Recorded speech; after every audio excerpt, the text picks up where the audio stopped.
exercice. Cette fois, on s'intéresse à juste l'existence la continuité, puis l'existence de dérivées partielles, puis savoir si elles sont continues, etc., puisqu'on veut savoir si la fonction est classée. Donc, vous avez une fonction qui va être définie évidemment par morceau. Donc, on a une première expression où on divise par x2 plus y2. Donc, ça, il faut évidemment que x et y ne s'annulent pas en même temps.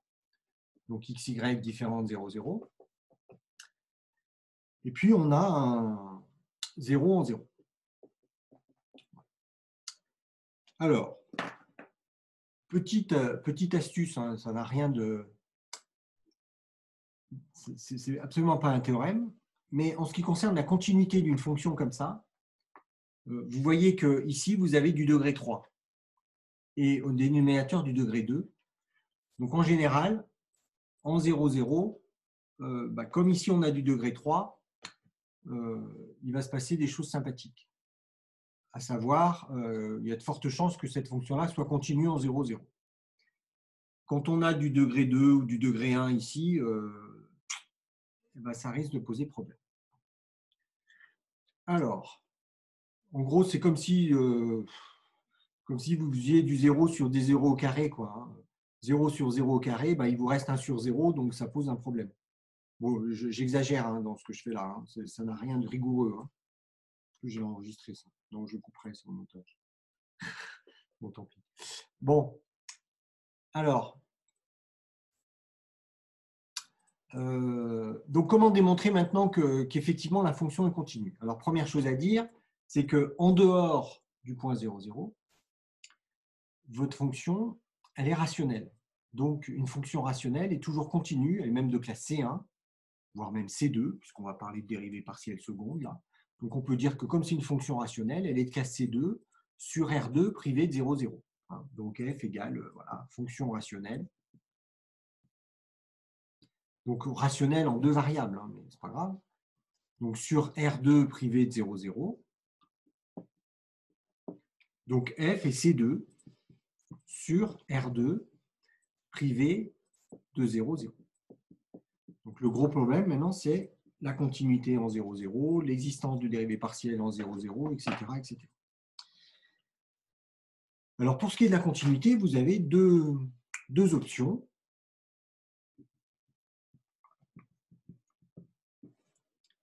Alors ici, le plus simple,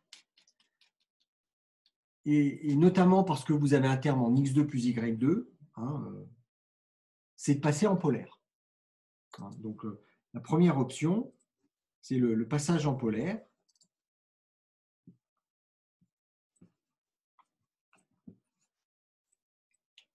Ça marche souvent, le passage en polaire. Vous allez voir pourquoi. Je vous expliquerai un petit peu comment ça fonctionne. Et ça marche souvent quand vous avez un x2 plus y2 comme ça au dénominateur. Donc, le passage en polaire, c'est on fait x égale r cos θ, y égale r sinus θ, et on remplace là-dedans. Donc, f de xy va être égal, bon, donc je ne détaille pas, vous allez avoir un r cosinus cube moins sinus cube, alors un r cube moins sinus cube θ,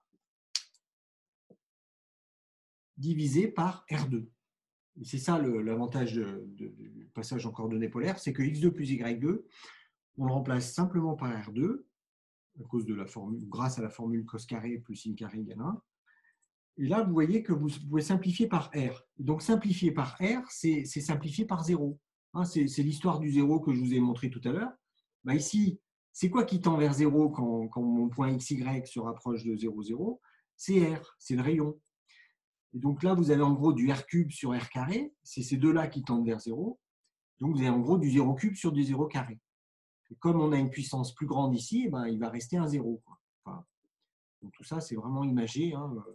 Ça n'a rien de rigoureux, évidemment. On n'écrira jamais ça dans une copie. Mais voilà, donc là, en tout cas, vous voyez bien ce qui se passe. Hop, ça s'en va. Et là, il nous reste un petit R. Donc, ma fonction, elle fait ça. Et donc, on peut même écrire que f de xy, en valeur absolue, va être plus petit que R. Alors, R, je vous rappelle, il est positif quand on fait du passage en polaire. Et là, vous avez valeur absolue de cos cube plus sinus cube. Vous mettez des valeurs absolues un peu partout. Et tout ça, c'est donc plus petit que 2R. Parce que cos cube et sinus cube, on les majeure par 1. Et ça tend vers 0, évidemment, quand R tend vers 0. Donc, ma fonction f de xy tend vers 0 quand R tend vers 0. Et dire que R tend vers 0, ça veut dire que le point xy, il se rapproche de 0, 0. Donc, vous avez ça.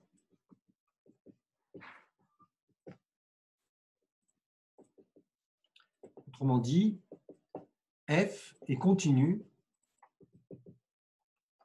en 0, 0. Voilà. Donc ça, c'est des petites questions, hein, vous pourrez très bien avoir même dans un écrit, et qui ne sont pas forcément difficiles. Alors certes, ce n'est pas le genre de choses que vous appréciez toujours, mais surtout quand vous pouvez passer en polaire, ici, c'est assez simple. Alors je vais quand même faire la deuxième méthode. La deuxième méthode, c'est un peu plus du bidouillage. Le passage en polaire, vous voyez, il vous simplifie tout, hein, parce qu'il va vous garder un R au numérateur, et votre R, il tend vers 0. Hein. On se rapproche du point 0, 0, donc le rayon, lui, il tend vers 0. Donc ça, c'est facile. Après, l'autre, c'est du bidouillage. Donc, deuxième méthode, hein, je suis toujours dans la continuité. Donc, ce qu'on veut, c'est démontrer que ce truc-là, il tend vers 0 quand xy tend vers 0.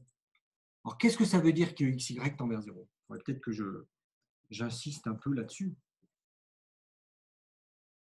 Eh ben, je vous rappelle que quand vous faites tendre un point vers un autre, dans un espace, ici on est dans R2, qui est un espace vectoriel normé, xy tend vers 0, 0, ça signifie que la norme du vecteur xy tend vers, alors moins la norme de 0, 0, mais la norme de 0, 0, c'est toujours 0.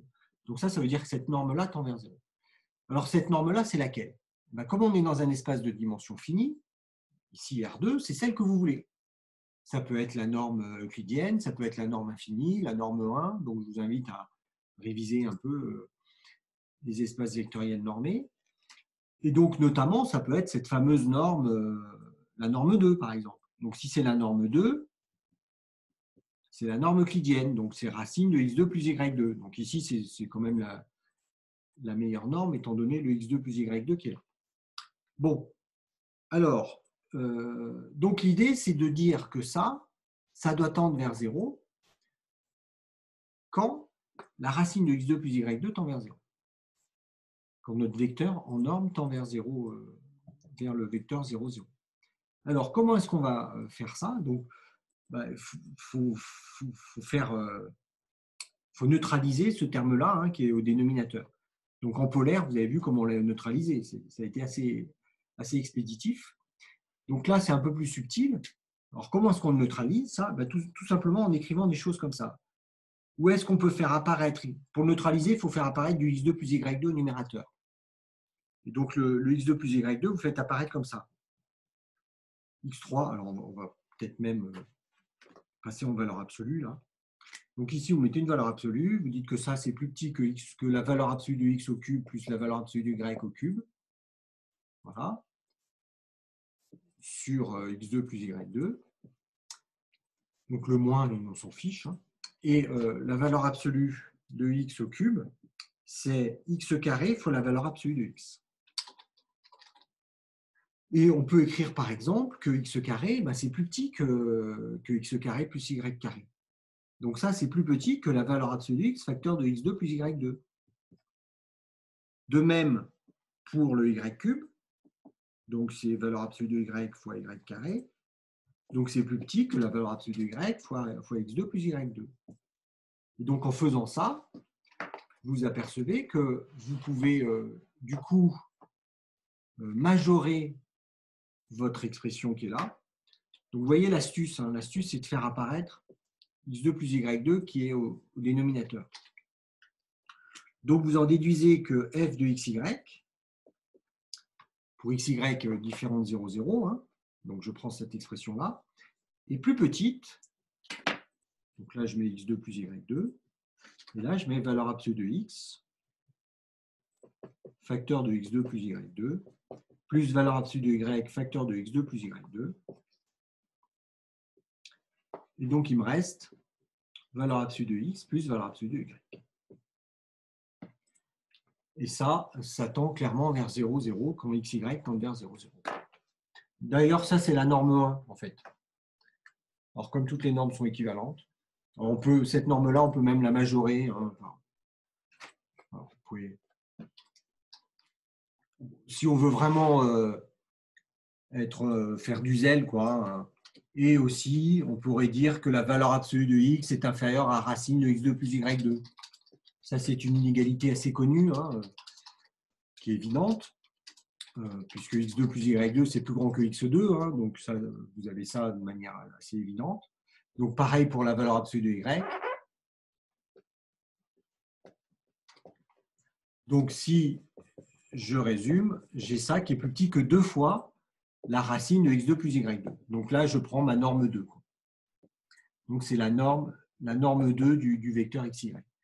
Bon, donc ça vous prouve très facilement le résultat qu'on voulait.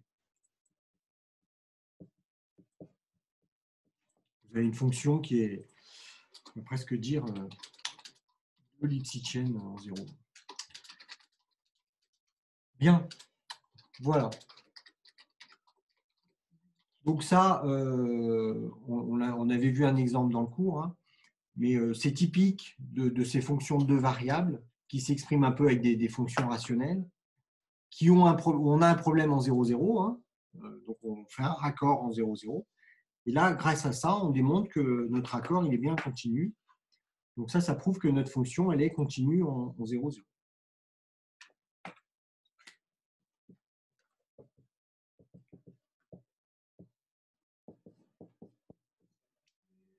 Voilà.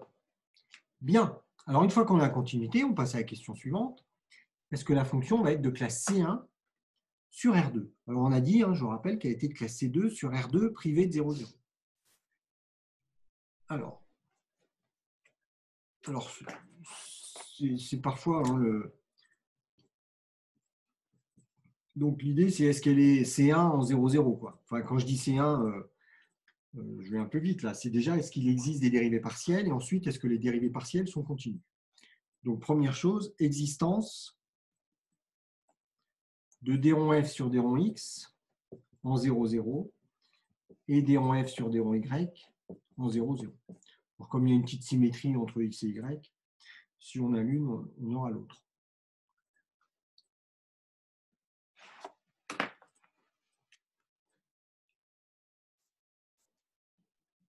Hop. Et donc, pour faire ça, c'est là où c'est pas du tout technique, là. Il n'y a pas de difficulté majeure. La plus grosse difficulté, c'est de connaître son cours.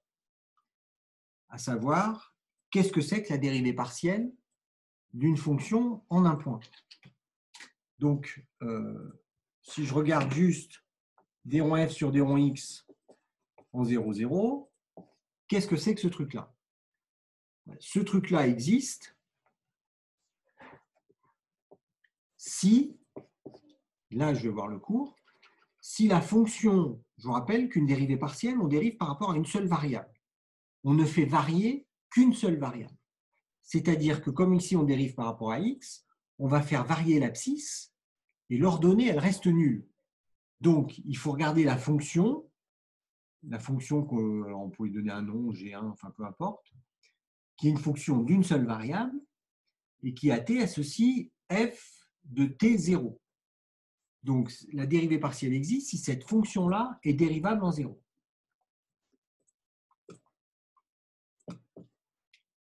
Voilà.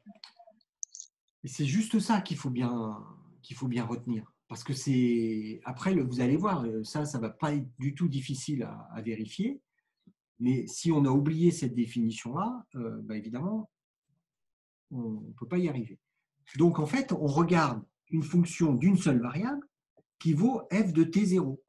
Donc, ça, c'est facile à retenir. Hein, c'est-à-dire, vous cherchez la dérivée partielle en 0, 0 par rapport à x. Donc, vous ne faites varier que l'abscisse, que j'appelle t, donc c'est t qui varie, et l'ordonnée, elle reste égale à 0. On ne bouge pas là-dessus. Donc on regarde que ce qui se passe sur l'axe des abscisses. Bon, et cette fonction-là, bon, on va la déterminer. Donc vous remplacez y par 0 et x par t. Qu'est-ce que ça vous donne? Ça vous donne encore une fois deux expressions. Donc ça vous donne t cube, donc moins 0 sur t carré plus 0. Hein. Donc ça, c'est si t est différent de 0. Et en t en 0, ça donne 0. Et donc finalement, vous tombez sur petit t. Parce que ça vaut t, et en t égale à 0, ça fait aussi t. Donc ça, c'est si t égale à 0. Donc vous tombez sur t. Donc g1 de t égale t. Bon, ben, g1 de t égale t, ça c'est une fonction qui est clairement dérivable. Et sa dérivée vaut 1, donc en 0, ça vaut aussi 0. Donc G1 est dérivable. G'1 de 0 est égal à 1. Donc j'en déduis que ma dérivée partielle en 0, 0 par rapport à x existe et que cette dérivée partielle, elle vaut 1.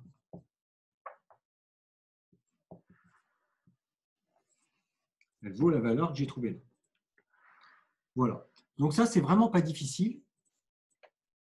Faut juste passer un peu de temps à bien comprendre cette notion de dérivée partielle. On fait la même chose par rapport à y. Donc la dérivée partielle par rapport à y en 0, 0. Donc là, vous allez regarder la fonction qu'on pourrait appeler G2, hein, G2 de t qui vaut f de 0t. Cette fois, c'est l'ordonnée qui varie, puisqu'on veut dériver par rapport à y, et x, il reste égal à 0. Donc là, c'est la même chose, hein, ça va vous donner du 0 moins t cube sur 0 plus t carré si t est différent de 0, et puis du 0 si t égale à 0. Bref, cette fonction G2, elle vaut moins t, quel que soit t. Donc, elle est aussi dérivable sur R, et en particulier, elle est dérivable en 0. Comme la dérivée, elle vaut toujours moins 1, quel que soit t, elle vaut donc, on a G'2 en 0 qui vaut moins 1. Donc, la dérivée partielle par rapport à y en 0, 0 existe et vaut moins 1. Voilà. Donc, on a bien deux dérivées partielles en 0, 0. Maintenant, pour que la fonction soit classe C1, il faut vérifier que les dérivées partielles sont continues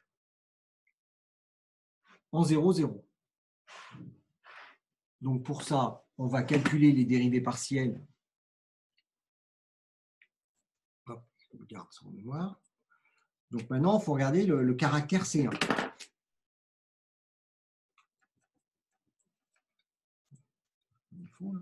Donc, caractère C1 en 0, 0.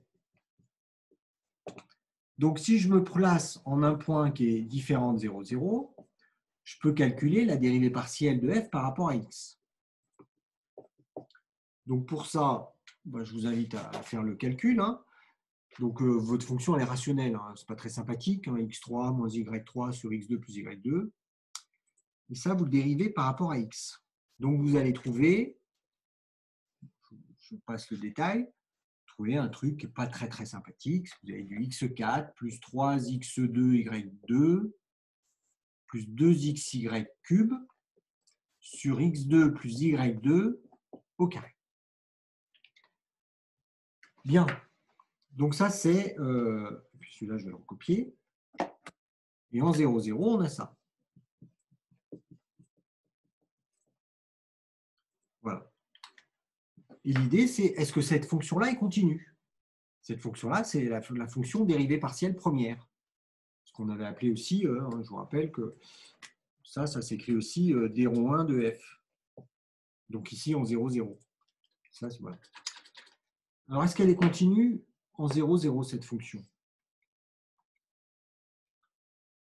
Hop, j'efface mon y, là, je ne vais pas m'en servir. Alors là, on peut regarder ce que je vous ai un peu expliqué avec les mains. Là, vous avez du x4. x2 fois y2, si vous additionnez les degrés, ça fait aussi du degré 4. Bref, tout ça, c'est du degré 4. Et en bas, c'est aussi du degré 4, parce que x2 au carré, ça fait du x4, etc. Donc là, vous avez du degré 4 sur du degré 4. Et souvent, du coup, ça veut dire que voilà, ça peut se neutraliser et avoir vers quoi ça tend. Alors, ici, on va directement passer en polaire. Hein, vous allez voir que c'est ce qui sera le plus rapide. Donc, on va utiliser les coordonnées polaires. Donc, on va calculer des ronds f sur des ronds x en un point qu'on définit par ces coordonnées polaires. R cosinus θ, R sinus θ. Sauf que si je l'écris comme ça ne va pas rentrer. Donc, je vais le mettre ici.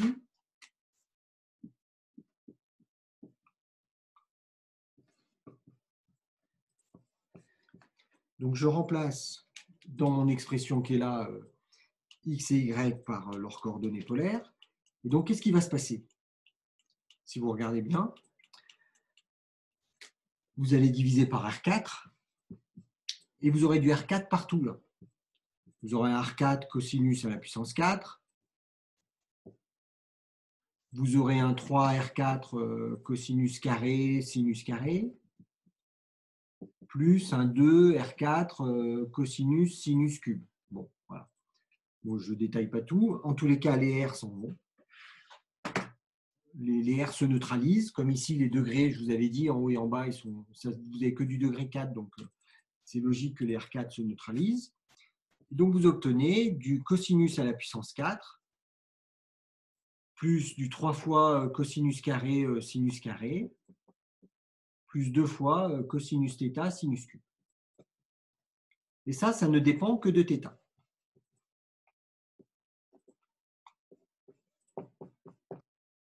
Et nous, ce qu'on voudrait savoir, c'était est-ce que cette fonction-là est continue en 0, 0?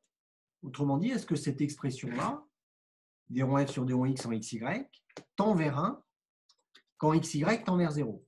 Xy tend vers 0, c'est quand R tend vers 0. Sauf que ça ne dépend pas de R. Donc, si ça ne dépend pas de R, ça ne risque pas de tendre d'avoir une limite quand R tend vers 0. Enfin, la limite, elle dépend de θ. Si je prends θ égale à 0, je trouve une limite. Si je prends θ égale pi sur 2, je trouve une autre limite, etc. etc. Donc là, je vais trouver différentes limites. Et comme ça ne dépend pas de R, en tous les cas, ça ne tendra pas vers 0, 0. De toute façon, ça ne tendra jamais vers 0, 0. Voilà. Sauf quand θ égale pi sur 2. Voilà. En θ égale pi sur 2, ça vaut tout le temps 0, mais sinon, pour n'importe quoi, ça ne tendra pas vers 0, 0. Donc, en tous les cas, on ne peut pas en déduire que des ronds f sur des ronds x tend vers 1 quand R tend vers 0. Il ne tend pas vers 1 parce que vous prenez θ égale 1. Vous remplacez ici θ par 0. Donc, remplacer θ par 0, ça veut dire que vous vous placez sur l'axe des abscisses. Et... Ah ben si, ça fait 1, pardon. Si on remplace θ par 0, ça fait 1. Donc, ça, c'est pas terrible. Donc, prenez un autre θ. θ égale pi sur... qu'est-ce qu'on pourrait prendre? Je ne sais pas. Pourquoi j'avais pris 0 y? Tiens, parce que ça fait pi sur 2. Bon, prenez θ égale pi sur 4, par exemple, ou un truc comme ça. En tout cas, vous verrez que ça ne tendra pas vers 1. Enfin, si vous prenez n'importe quelle valeur, alors ça ne vaut pas toujours 1, ce truc-là. Je n'ai pas vérifié, mais j'espère que non, quand même. Non, je ne pense pas. Voilà. Donc, ça ne marche pas.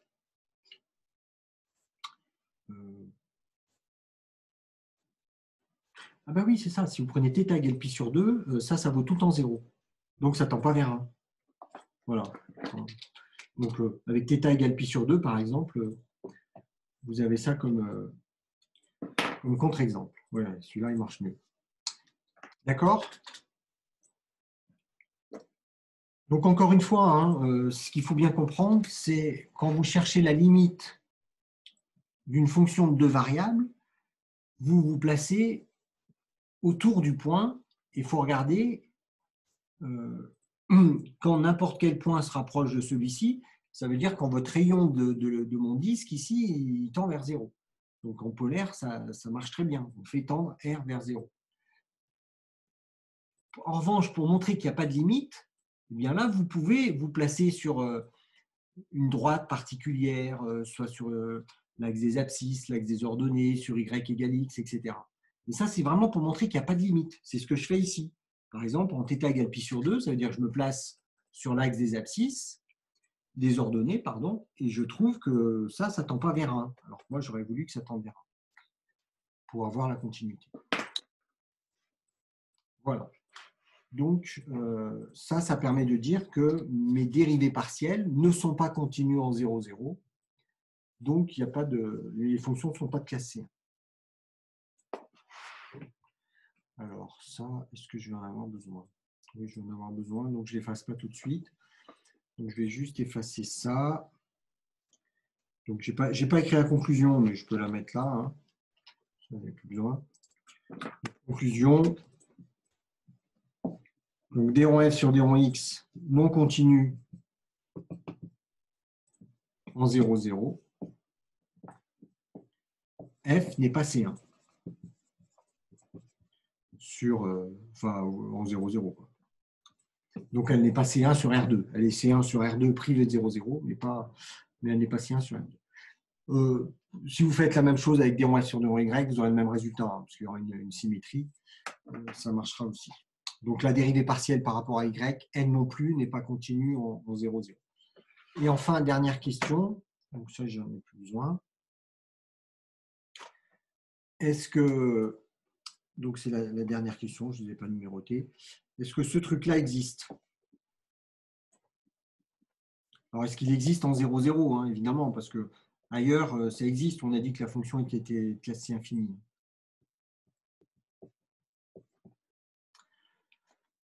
Alors, pour savoir si ça existe, eh ben, on refait la même chose. C'est-à-dire, on cherche l'existence d'une dérivée partielle. Donc ici, c'est par rapport à y, de la fonction dérivée partielle par rapport à x. Alors, il faut bien retenir ce que je vous ai expliqué dans le cours. Hein. Là, on vient de dire que cette fonction-là n'était pas continue en 0, 0. Mais ce n'est pas parce qu'elle n'est pas continue qu'elle n'admet pas une dérivée partielle par rapport à x ou y. On avait vu un exemple dans le cours où on avait une fonction qui admettait des dérivées partielles en un point et pourtant qui n'était pas continue en ce point-là. Hein, faut vraiment faire le distinguo entre l'existence de dérivées partielles et la continuité. Ces deux notions qui sont complètement indépendantes. Donc là, on va refaire la même chose, hein, c'est-à-dire, on va étudier une fonction hein, qu'on pourrait appeler h. On va étudier h de t. Alors, qu'est-ce qu'on fait? Puisqu'on cherche la dérivée par rapport à y, donc on va faire bouger y, on va faire bouger l'ordonnée, et on va fixer l'abscisse à 0. Donc, en fait, on calcule d rond f sur d rond x. Hein, on cherche la dérivée par rapport à y de la fonction d rond f sur d rond x en 0t. Voilà, vous étudiez cette fonction-là. Donc, pour ça, vous regardez l'expression qui est au-dessus. Voilà, donc, c'est pour ça que je ne l'ai pas effacée, je l'ai gardée là. Voilà. Et donc, je vais regarder ce qu'elle vaut, cette fonction-là. Donc, d rond f sur d rond x en 0t, si t est différent de 0, vous prenez cette expression-là. Sauf que si vous faites x égale à 0 et y égale t, x égale à 0, il y a du x partout, donc vous allez trouver 0. Et si t égale à 0, vous êtes au point 0, 0. Donc là, ça vaut 1. Donc voilà ce que vaut votre fonction h de t, c'est-à-dire cette fonction-là, quand on fait varier t dans R. Et là, vous voyez bien que cette fonction-là, elle ne risque pas d'être dérivable en 0 parce qu'elle n'est pas continue en 0. Donc h n'est pas continue en 0, donc n'est pas dérivable en 0. Donc comme elle n'est pas dérivable en 0, notre dérivée partielle seconde ici n'existe pas. Voilà. Donc ça, j'en ai plus besoin. Donc là, je dis simplement que h n'est pas continu en 0. Donc h est une fonction d'une seule variable. Donc, non dérivable en 0. Bref, h' de 0, niet. Donc, ce truc-là n'existe pas. Bref, ma dérivée partielle seconde par rapport aux deux variables x et y n'existe pas. Voilà, on pourrait faire la même chose dans l'autre sens. Vu les symétries, vous aurez le même résultat.